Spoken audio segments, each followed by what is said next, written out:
नमस्कार सर, सबसे पहले नमस्कार। प्राउड इंडिया न्यूज़ चैनल में आपका बहुत-बहुत स्वागत है। जी। आज हमारे साथ मौजूद है अनिल अहिरकर सर जी, जो कि 17 मार्च 2025 को नागपुर में जो दंगे हुए, जो हिंदू मुस्लिम के बीच में झगड़े हुए, जिस भी वजह से, तो सर को जैसे माहिती है, हर हम सबको पता है कि किस वजह से झगड़ा हुआ, किन लोगों ने उकसाया। तो इस विषय में सर आपका क्या कहना है?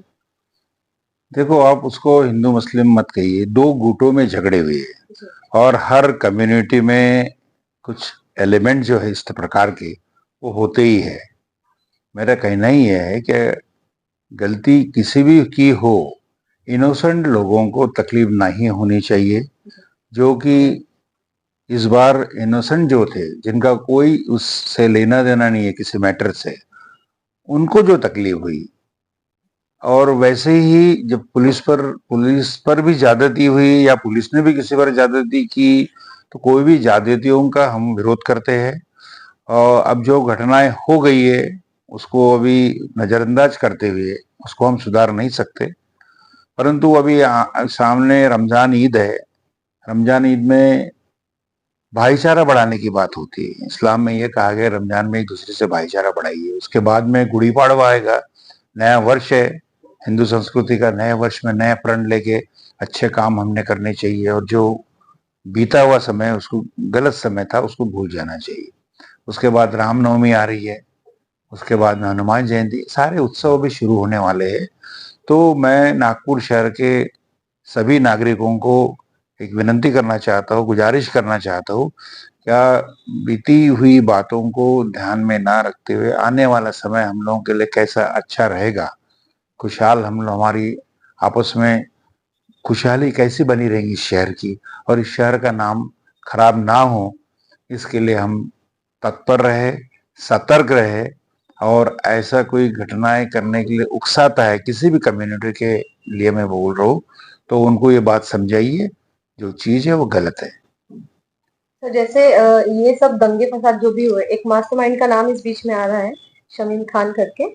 तो उनके घर पर उनके अवैध जो संपत्ति थी, उस पर कार्यवाही की गई। तो आपको क्या लगता है कि किस हद तक ये सही है? उन्हें पहले टाइम पीरियड मिलना चाहिए था, एक लिमिटेशन देनी चाहिए थी। तो इस विषय में आपका देखो, कोई भी चीज अब ये पुलिस से ही प्रूव करेंगी, लेकिन इनोसेंट लोगों को तकलीफ जिन जिन्होंने दी, फिर वो चाहे हिंदू हो, चाहे मुसलमान हो, चाहे सिख हो, चाहे ईसाई हो, किसी भी कम्युनिटी का हो, इनोसेंट आदमियों को तकलीफ देने वालों को पनिशमेंट मिलनी चाहिए। और लोकशाही इस देश के अंदर में, लोकशाही तरीके से अब विवाद है उसके अंदर में, उसमें मैं कुछ कहना नहीं चाहूंगा। लेकिन आज नहीं कल जिन्होंने गलत काम किया है उसको सजा बिल्कुल मिलेंगी। और उसके लिए कोर्ट भी आ गया। कोर्ट का मैटर जब होता है उसको जरा वक्त लगता है, देर सवेर होती है, लेकिन न्याय मिलेगा। जिस तरीके की अभी शांति बनी हुई है, ऐसा नागपुर में मतलब अभी जो शॉप्स चालू हो गई, दुकानें खुल गई है, धीरे-धीरे नागपुर की रौनक वापस आ गई है। जिस दिन कर्फ्यू लगा था सर, 17 मार्च को जो हादसा हुआ था, उस दिन से लेके अभी तक के कर्फ्यू का माहौल था। तो ये देखकर आपको नागपुर में पहली बार कैसा लगा कि हमने अपनी लाइफ में कभी ऐसी सिचुएशन नहीं देखी? नहीं, अच्छी बात है। हमारे पार्टी में, राष्ट्रवादी कांग्रेस पार्टी में सभी कम्युनिटी के लोग हैं। मैं जिस ग्रुप से, हेड के ग्रुप से वर्किंग करता हूँ, सारे कम्युनिटी के लोग मेरे पास है। तो उन लोगों के, और डे टू डे जो कमाने वाले हैं, पैसे वालों को क्या तकलीफ है? लगने दो कर्फ्यू, 50 दिन भी लगा तो उनका पेट भरेगा। लेकिन ब्रेड बटर जो सुबह काम करता है, शाम तक कुछ कमाते हैं और जो घर चलाते हैं, आप सोचिए उनको कितनी तकलीफ होती है। और वो पुलिस की भी मजबूरी है, वातावरण बिगड़ना नहीं चाहिए करके उन्होंने कर्फ्यू लगाया। लेकिन अब कर्फ्यू खुल गया है, सब आवागमन शुरू है, सारे व्यापार शुरू हो गए।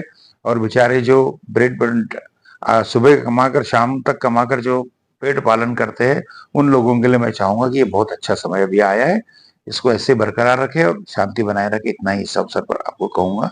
बहुत बहुत धन्यवाद, आपने समय निकाला। आपके चैनल को भी मैं कहता हूँ, इसी प्रकार से जनता, कई चैनल जो ऐसे हैं जो वापस लड़ाने की भाषा कहते हैं, क्योंकि हम काफी वीडियोस देख चुके हैं।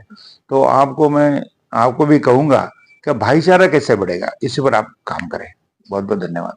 प्राउड इंडिया के दर्शकों के लिए आप क्या संदेश देना चाहेंगे? नाम ही आपका प्राउड इंडिया है, प्राउड इंडिया का जैसा है वैसे ही आपका काम कीजिए, आपको समर्थन मिलेगा।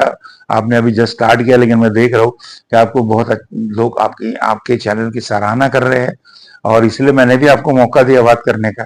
बहुत बहुत शुक्रिया सर। इसी के साथ अलविदा लेती हूँ। हम फिर मिलेंगे अनिल अहीकर के साथ कुछ समय निकाल के। इन्होंने अपना कीमती समय हमें दिया, उसके लिए सर बहुत बहुत धन्यवाद। Thank you so much. Next episode के लिए बने रहिए प्राउड इंडियन।